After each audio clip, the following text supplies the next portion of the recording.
ఏపీలో బీజేపీ అధ్యక్షురాలు పురంధేశ్వరి లేఖ కాకరేపుతోంది. ఐపీఎస్ అధికారులను మార్చాలంటూ కేంద్ర ఎన్నికల సంఘానికి పురంధేశ్వరి లేఖ రాశారు. గత నెల 26న పురంధేశ్వరి రాసిన లేఖలో అనేక ఆరోపణలు చేశారు. డీజీపీ రాజేంద్రనాథ్ రెడ్డి సహా 22 మంది ఐపీఎస్లపై అనేక అవినీతి ఆరోపణలు చేస్తూ లేఖ రాశారు. పురంధేశ్వరి ఆరోపణలు చేసిన వారిలో 6 ఐపీఎస్లను ఇప్పటికే ఎన్నికల సంఘం బదిలీ చేసింది. IG Palaraju, Palnadu SP Ravishankar Reddy, Prakasam SP Parameshwar Reddy, Anantapuram SP Anburajan, Nellore SP Tirumaleshwar Reddy, Chittoor SP జాషువాను ఇప్పటికే ఈసీ బదిలీ చేసింది.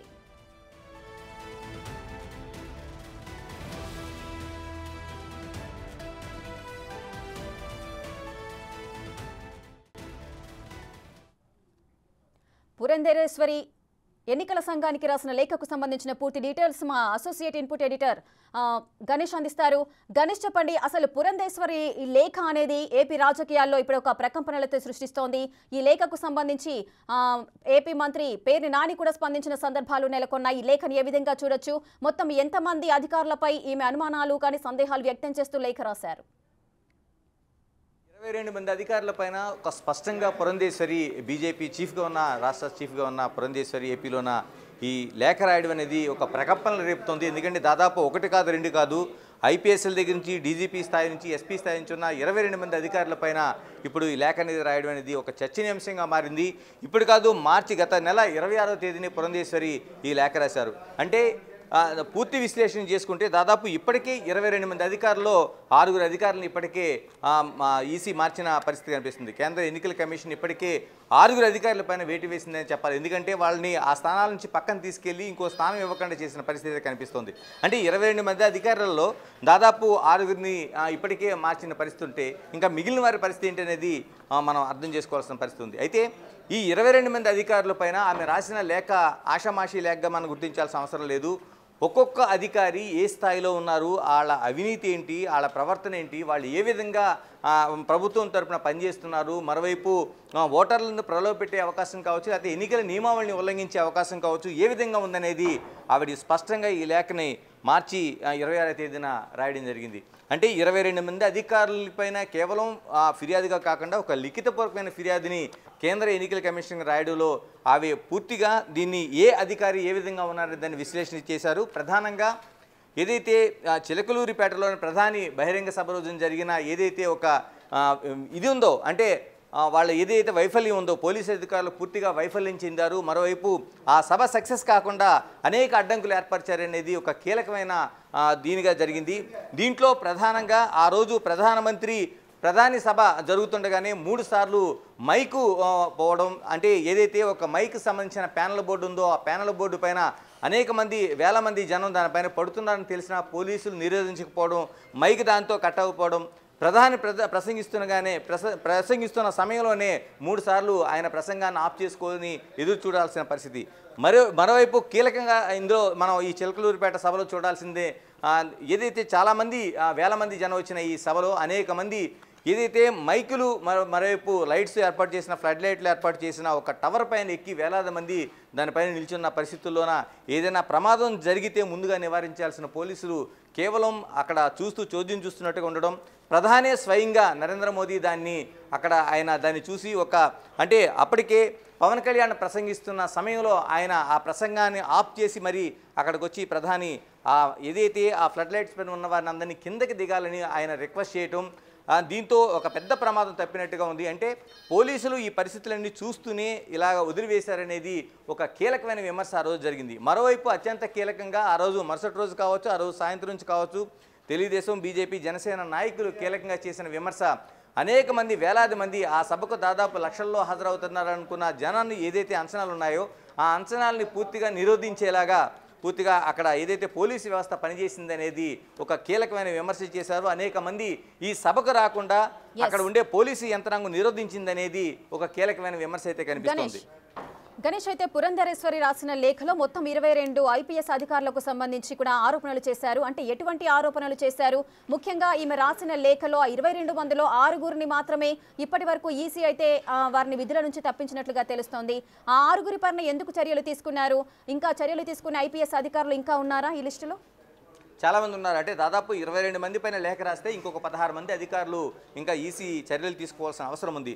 ముందు ప్రధానంగా మనం చర్యలు తీసుకున్న 6గురిని ఒకసారి ప్రస్తావిస్తే మనకి ఇందులో పాలరాజు ఐజీగా ఉన్నాడు ఆయన, మరోవైపు పల్నాడు ఎస్పీ రవిశంకర్ రెడ్డి, ప్రకాశం జిల్లా ఎస్పీ పరమేశ్వర్ రెడ్డి, అనంతపురం ఎస్పీ అన్బున్ రాజన్, మరోవైపు నెల్లూరు ఎస్పీ తిరుమల్ మల్లేష్ రెడ్డి, చిత్తూరు ఎస్పీ జాషువా.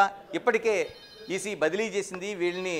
అక్కడ నుంచి ఆ పోస్ట్ నుంచి ఇమీడియట్గా తప్పించి, అంటే ఐజీ స్థాయిలో ఉన్న పాలరాజుతో పాటు పల్నాడు రవిశంకర్ రెడ్డి వీళ్ళిద్దరిని కీలకంగా ఈ 6గురు బదిలీలో మనం చూడాల్సిన అవసరం ఉంది. ఏదైతే ప్రధానమంత్రి సభలో వైఫల్యం జరిగిందో, ప్రధాని 3 సార్లు మైకు కట్టవడంతో ఆయన ప్రసంగాన్ని నిలుపు చేయాల్సి వచ్చిందో, మరోవైపు తెలుగుదేశం బీజేపీ జనసేన నాయకులు చేసిన ప్రధానమైన విమర్శ ఆ సభకు రాకుండా వీళ్ళు చాలా చోట్ల బారికేడ్లు ఏర్పాటు చేశారు, నిరోధించారు, రవాణా వ్యవస్థ జరగకుండా అడ్డుకున్నారు, ఈ సభ ఫెయిల్యూర్ కావడానికి కారణమయ్యారని విమర్శ ఏదైతే ఉందో, ఈ విమర్శల కారణంగా పాలరాజు, పల్నాడు ఎస్పీ రవిశంకర్ రెడ్డి పైన ఇప్పటికీ ఈ 6గురిలో చర్య తీసుకున్న వారిలో 6గురు ఉన్నారు.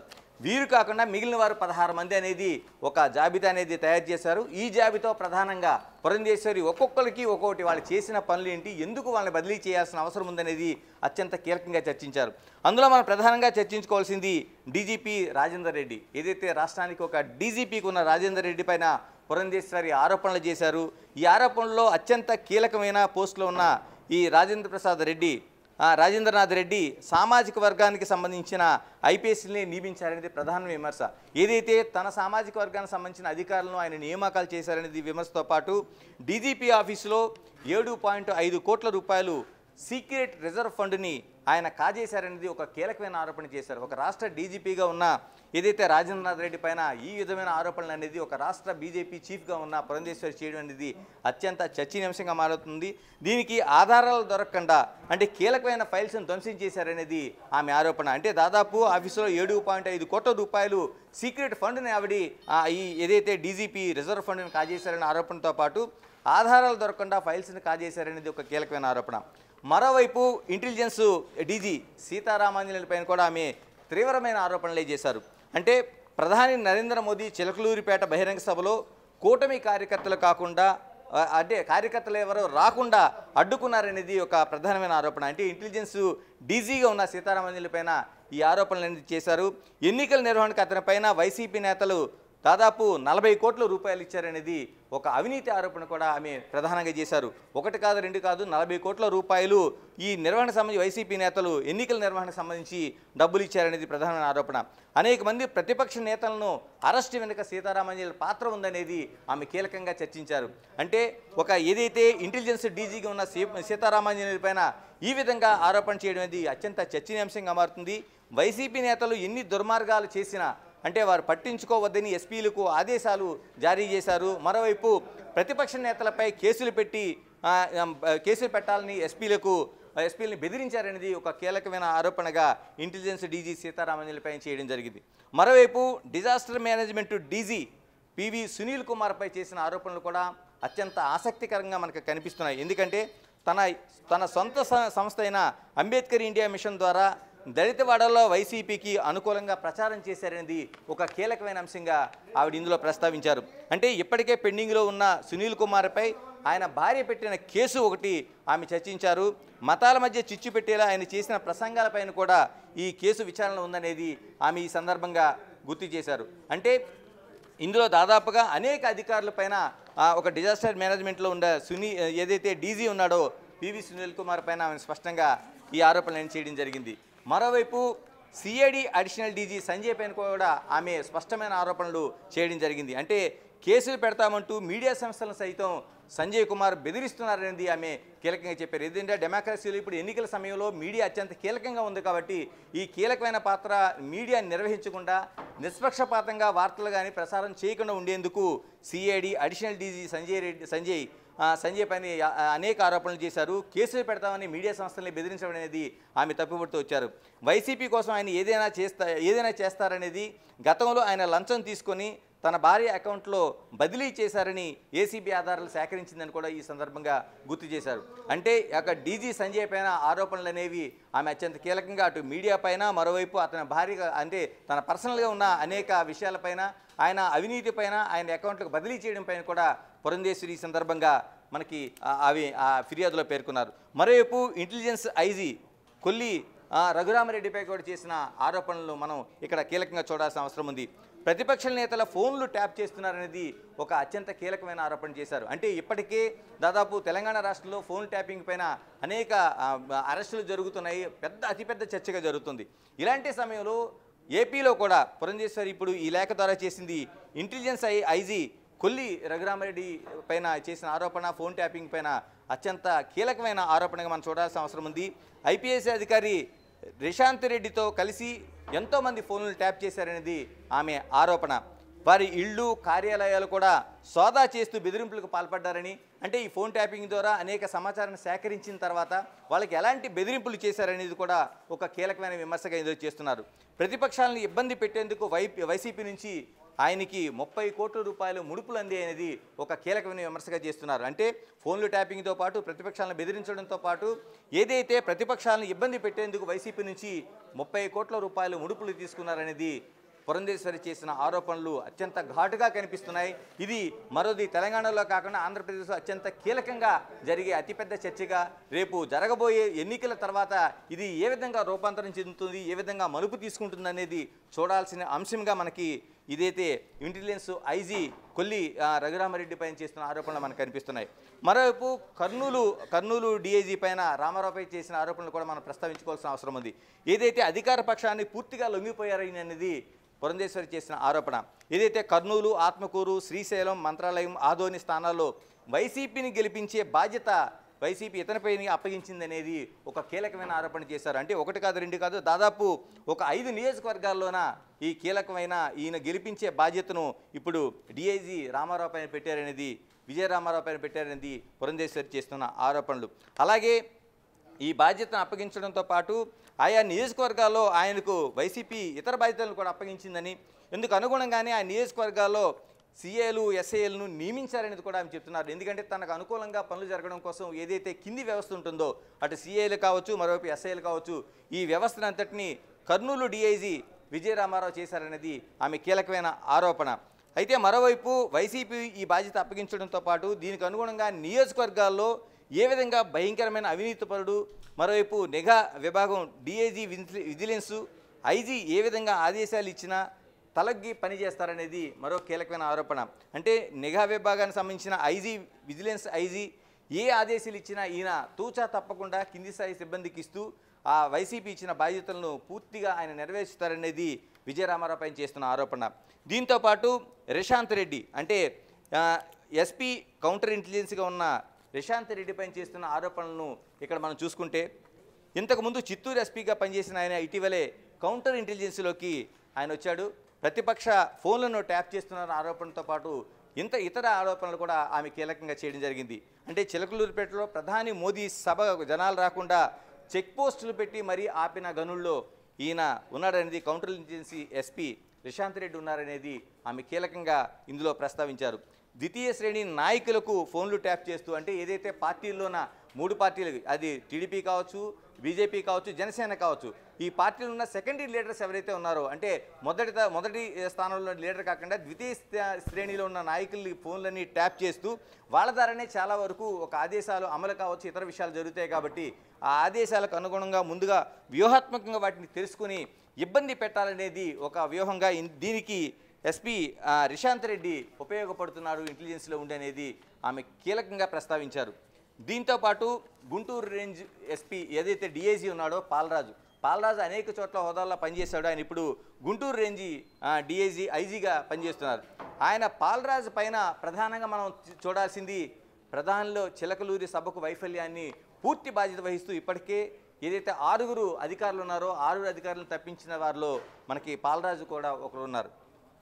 ప్రధాని నరేంద్ర మోదీ సభ జరిగిన ప్రదేశంలో పరిధిలో వస్తుంది కాబట్టి ఆయన పైకి రూల్స్గా పనిచేస్తున్నట్లు కనిపించిన, అంటే పాలరాజు పైకి తాను అన్ను రూల్స్తో పనిచేస్తున్నానని చెప్తూ కూడా విపక్షాలను అడ్డుకునే కుట్ర చేశారనేది ప్రధానంగా ఆమె ఇందులో ప్రస్తావించారు. అంటే ఇందులో వైసీపీ నేతలు పెట్టే తప్పుడు కేసులను పరిగణలోకి తీసుకుని విపక్ష పార్టీలకు చెందిన కీలక నేతల్ని అనేక ఇబ్బందులకు గురి చేస్తూ అరెస్టు చేస్తున్నారని, అంటే ప్రధాన సభకు జనాలు రాకుండా చేశారు, ఆ సభ పూర్తిగా విఫలం చెందాలని ప్రయత్నం చేయడంతో పాటు ఏదైతే విపక్షాలకు చెందిన నాయకులు ఉన్నారో వీళ్ళందరినీ అరెస్టు చేసి ఆయన నిర్బంధించే పరిస్థితులు తీసుకొచ్చారు అనేది కీలకమైన ఆరోపణ చేశారు. ఇప్పటికే ఈ అధికారిని ఇప్పటికే ఈసీ బదిలీ చేయడం జరిగింది. మరోవైపు అమ్మిరెడ్డి డిఐజీ అనంతపురం డిఐజీ అమ్మిరెడ్డి పైన కూడా ఆమె చేసిన ఆరోపణలు మనం కీలకంగా కనిపిస్తున్నాయి. కుప్పం, తిరుపతి, రాజంపేట అసెంబ్లీ నియోజకవర్గాల్లో పెద్ద ఎత్తున అలజడులకు, ప్రణాళికలకు ఈయన రూపొందించారనేది ఒక కీలకమైన అంశం. ఒక పోలీస్ అధికారిగా అనేక బాధ్యతలు నిర్వహించాల్సిన అమ్మిరెడ్డి కేవలం ఏదైతే వైసీపీ పార్టీ ఆదేశాలు ఉన్నాయో మరోవైపు ప్రతిపక్షాలను దెబ్బతీసేలాగా కుప్పం, తిరుపతి, రాజంపేట, ఎందుకంటే తెలుగుదేశానికి కావచ్చు, ఇప్పుడు అలయన్స్తో ఉన్న బీజేపీకి కావచ్చు, అత్యంత కీలకమైన నియోజకవర్గాల్లో మనకి మూడు నియోజకవర్గాలు కనిపిస్తాయి. వీటన్ని చోట్ల కూడా వారిని దెబ్బతీసేలాగా అలజడులు, ప్రణాళికలు రూపొందించారనేది ఆమె కీలకమైన ఆరోపణ.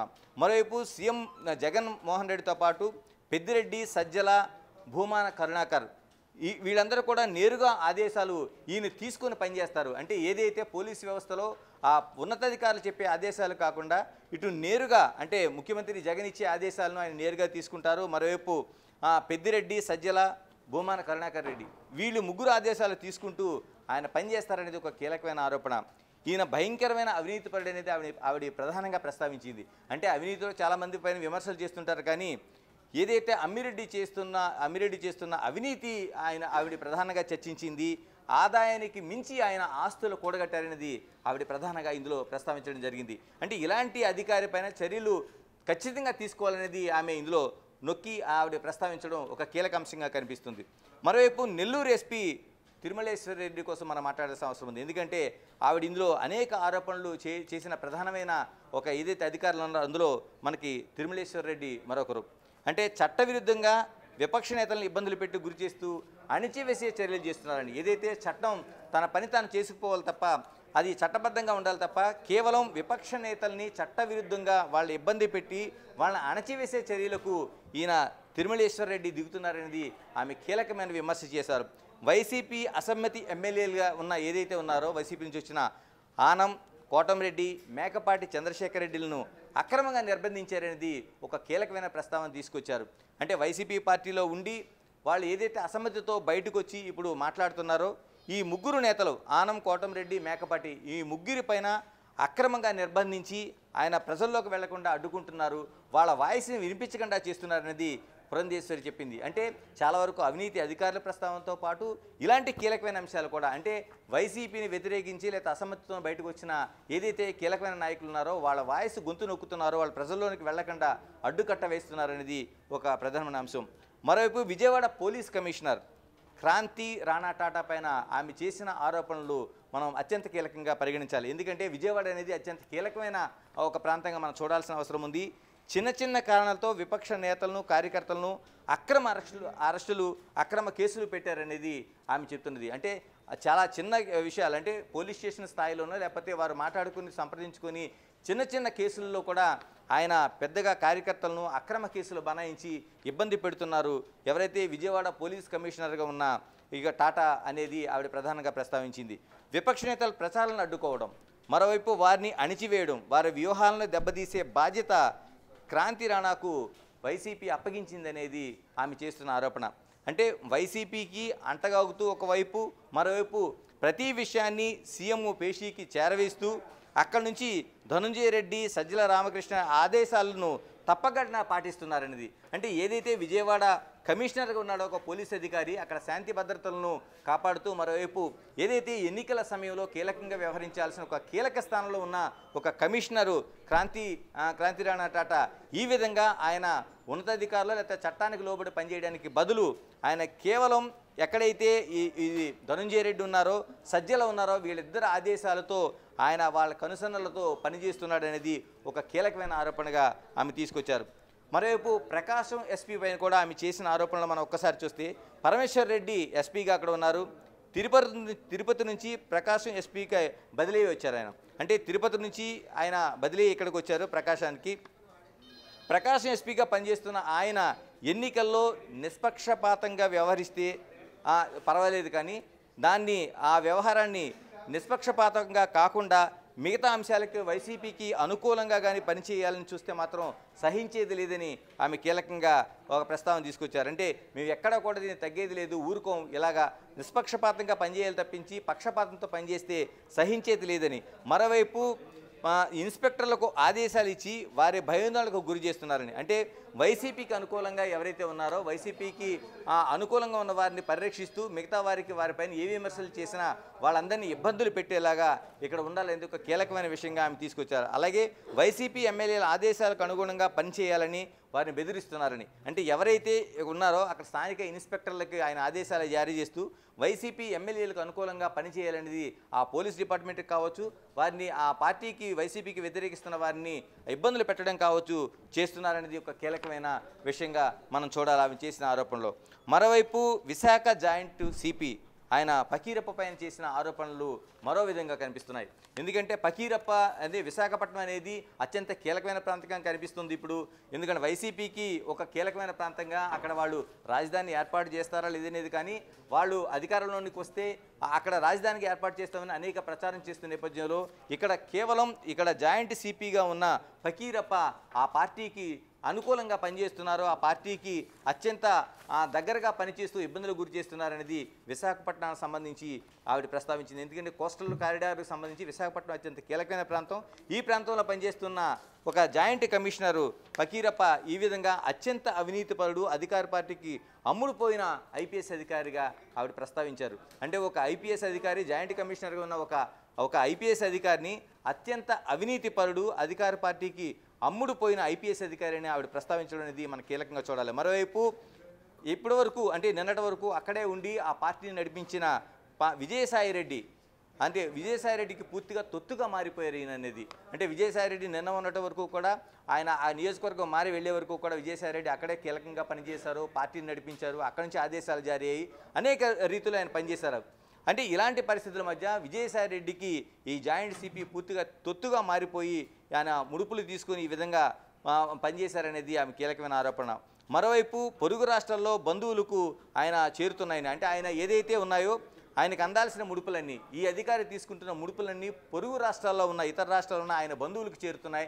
ఏదైతే రేపొద్దున ఏసీబీ కావచ్చు, మిగతా వ్యవస్థలు కావచ్చు, ఏదైనా వాళ్ళు కానీ దాడులు చేసినా లేదా విచారణ చేసినా దొరకకుండా ఉండేందుకు ఈయన ముందుగానే జాగ్రత్త పడుతున్నాడు అనేది అత్యంత కీలకంగా మనకి పకీరప్ప పైన పురంధేశ్వరి చేసిన ఆరోపణ కనిపిస్తుంది. మరోవైపు అనంతపురం ఎస్పీ ఏదైతే రాజన్ ఉన్నాడో అన్బురాజన్ పైన ఆమె చేసిన ఆరోపణలు మనం ఇక్కడ ప్రస్తావించుకుంటే వైసీపీ నేతల నుంచి జీతం పుచ్చుకునే వారి జాబితాలో రాజన్ ముందంజలో ఉన్నారని ఆమె ప్రస్తావించడం మనకి కీలక అంశంగా కనిపిస్తుంది.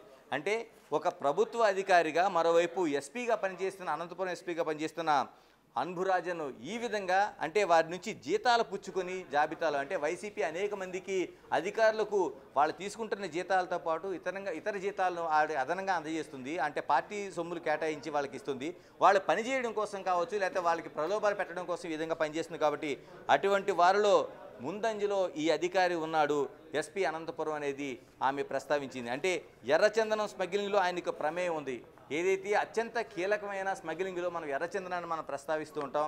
ఈ ఎర్రచందనానికి సంబంధించి ఆయన ఈ స్మగ్లింగ్లో కీలకమైన వ్యక్తిగా ఉన్నాడు. ఎర్రచందనాన్ని ప్రమేయం ఉంది ఆయనకి.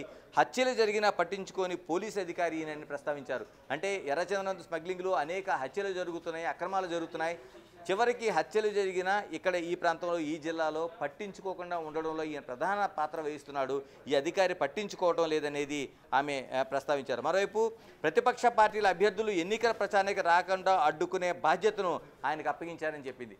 అంటే ఎవరైతే ఈ అనంతపురం జిల్లాలో 3 పార్టీలు కలిసి ప్రయాణం చేస్తున్న సమయంలో ఏ పార్టీ అభ్యర్థులు కూడా ఇక్కడ ప్రచారం చేయకుండా ఉండేలాగా ఆయన అడ్డుకుంటున్నారో ఆ బాధ్యతను ఈయన కీలకంగా తీసుకుని నిర్వర్తిస్తున్నాడని చెప్తుంది. మరోవైపు అనంతపురం జిల్లాలో వైసీపీ అభ్యర్థులందరికీ ఘోర పరాభవం తప్పదని ముందుగానే తెలుసుకొని ప్రతిపక్ష పార్టీలను అడ్డుకునే ప్రచారం చేస్తున్నారు, ఈ వేధింపులకి ఈ విధంగా గురి చేస్తున్నారని పురంధేశ్వరి ఎన్నికల కమిషన్ సూటిగా రాయగలిగారు. అంటే అనంతపురం జిల్లాలో పూర్తిగా వైసీపీ పార్టీ ఓడిపోబోతుంది, వాళ్ళకున్న స్థానాలు కోల్పోవడంతో పాటు పూర్తిగా జీరో కాబోతుంది. కాబట్టి ముందుగానే ఈ సమాచారాన్ని తెలుసుకుని మాత్రమే ఆయన ఈ విధంగా అన్మున్ రాజానికి అప్పగించారు ఈ బాధ్యతల్ని. అందుకని ప్రతిపక్షాలను ఇబ్బంది పెట్టడంతో పాటు వారికి అనుకూలంగా ఇది చేస్తున్నారు. మరోవైపు ప్రతిపక్ష పార్టీల అభ్యర్థులు అక్కడ ప్రచారం చేయకుండా నిరోధించి ఏవైతే వాళ్ళు తిరిగి ఎన్నికల్లోన ఆ స్థానాలు దక్కించుకోవడానికి అనుకూలంగా ఈ ప్రచారం చేస్తున్నారని ఆమె కీలకంగా ప్రస్తావించారు.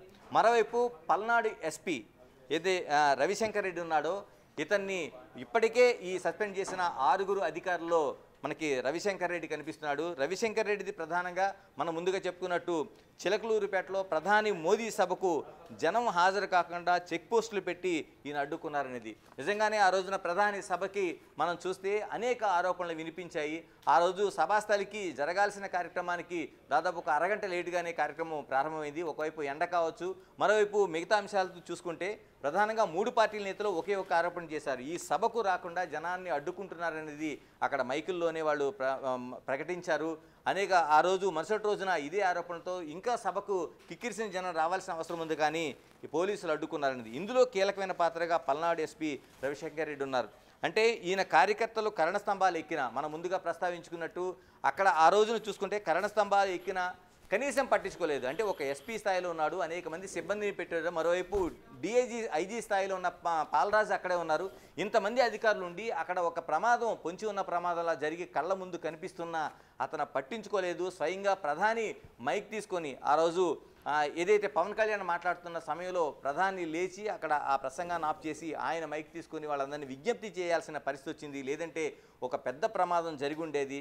అక్కడ ఏం జరిగినా ఆ ప్రమాదం ఆ సభను పూర్తిగా డిస్టర్బ్ చేసేది అనేది ఈ కీలక అంశంగా దాన్ని ప్రధాని గమనించి చెప్పారు కాబట్టి సరిపోయింది. లేదంటే ఒక పెద్ద ప్రమాదం జరిగి ఉండేదని పురంధేశ్వరి కీలకంగా దీన్ని ప్రస్తావించారు. ఈ సమయంలో పాలరాజు మరోవైపు రవిశంకర్ రెడ్డి అక్కడే ఉన్నా పట్టించుకోలేదనేది ఆవిడ కీలకమైన విమర్శ. వీరిద్దరిని కూడా ఈ అధికారులిద్దరిని కూడా ఈ విధంగా తప్పుపట్టిన సమయంలోనే ఇప్పుడు 6 అధికారులని ఏదైతే ముందుగానే ఎన్నికల కమిషన్ తప్పించిందో అందులో ఈ 6 అధికారులు ఉన్నారు. అంటే దాదాపు 22 మంది అధికారుల పైన పూర్తిగా ఆవిడ పూర్తి విశ్లేషణతో ఎవరు అవినీతి పరుడు, ఎవరు ఆ పార్టీకి తొత్తుగా పనిచేస్తున్నారు, డబ్బులు ఎక్కడ తీసుకుంటున్నారు, లంచాలు తీసుకొని తమ కుటుంబ సభ్యులకి ఎవరు తరలిస్తున్నారు, మరోవైపు ప్రతిపక్షాలు వెళ్తున్న అభ్యర్థుల ప్రచారాన్ని ఎవరెవరు ఎక్కడ నిరోధిస్తున్నారు, మరోవైపు ప్రధానమంత్రి మిగతా వాళ్ళు అత్యంత కీలకమైన సభలకు జనం రాకుండా ఏ విధంగా అడ్డుకుంటున్నారు, ఒక అధికార యంత్రాంగం ఏ విధంగా పనిచేస్తుంది ఒక వలయంలాగా, మరోవైపు ఈ ఉన్నతాధికారులందరూ ఐపీఎస్ స్థాయిలోనూ ఐజీ స్థాయిలోనూ ఈ స్థాయిలో ఉన్న అధికారులు కింది స్థాయి అధికారులను ఏ విధంగా భయపెడుతున్నాడు, ప్రలోభపెడుతున్నారు, వీళ్ళంతా ఎన్నికల సమయంలో ఎంత ఒక పకడ్బందీ ప్లాన్తో పనిచేస్తున్నారని పురంధేశ్వరి ప్రస్తావించడంతో పాటు పూర్తిగా ఈ రాష్ట్ర డీజీపీ పైన ఆమె ఆరోపణలు చేయడం అనేది అత్యంత కీలకంగా కనిపిస్తుంది. ఈ ఆరోపణలు అనేవి దీనిపైన ఎన్నికల కమిషన్ ఏ విధంగా స్పందిస్తుందో చూడాలి. ఇప్పటికే ఒక అతిపెద్ద రాజకీయ దుమారం రేగుతోంది. ఈ లేఖను చూసిన తర్వాత ఇప్పటికే ఎన్నికల కమిషన్కి అందిన లేఖ ఇది. ఇప్పటికే 6 సస్పెండ్ చేసింది, మరొక 16 మంది మిగిలి ఉన్నారు. ఈ 16 మందిలో రాష్ట్ర డీజీపీ సైతం ఉండడం అనేది అత్యంత కీలక అంశంగా మనం గుర్తించాల్సిన అవసరం. మరోవైపు ఈ అధికారులపైన ఎప్పుడు ఈసీ చర్యలు తీసుకుంటుంది, అంటే ఈ ఎన్నికల నోటిఫికేషన్ సమయంలోనే తీసుకుంటుందా, ఏ విధంగా ఉంటుందని చూడాల్సిన అంశం. మరోవైపు ఎక్కడైతే దీన్ని అత్యంత రాజకీయం అంటే రేపటి నుంచి దీనిపైన ఇప్పటికే పేర్ని నాని కావచ్చు మిగతా వాళ్ళు వైసీపీ నుంచి ఒక కీలకంగా దీనిపైన విమర్శలు ప్రారంభించారు. ఇలాంటి సమయంలో ఈ లేఖలు మరిన్ని ప్రకంపనలు రేపే అవకాశం ఏ విధంగా ఉంటుంది, మిగతా పార్టీలు ఏ విధంగా స్పందించబోతున్నాయనేది ఒక కీలకమైన వేచి చూడాల్సిన ప్రధానమైన అంశంగా మనకి పురంధేశ్వరి లేఖ కనిపిస్తోంది. Right, thank you Ganesh, thanks for the live details.